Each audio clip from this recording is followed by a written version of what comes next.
আসসালামু আলাইকুম ওয়া রাহমাতুল্লাহি ওয়া বারাকাতুহু। আমি মুফতি ইনজামামুল হক।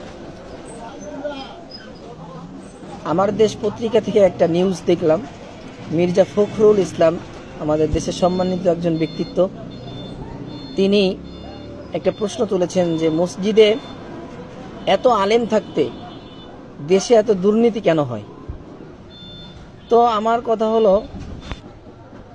আমার কথা হলো যে দুর্নীতিগুলা হয়, এগুলা কি মসজিদ থেকে হয় নাকি আমলাদের চেয়ার থেকে হয়? বলছি চাচা,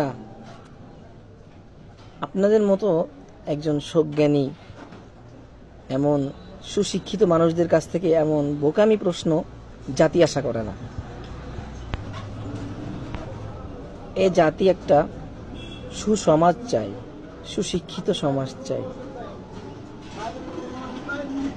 পারলে আপনারা এই জাতিকে একটা সুসমাজ দিন, দুর্নীতিমুক্ত সমাজ দিন। এমন আজগবি প্রশ্ন করে নিজেদের অবস্থান আপনারা দুর্বল করবেন না ইনশাআল্লাহ।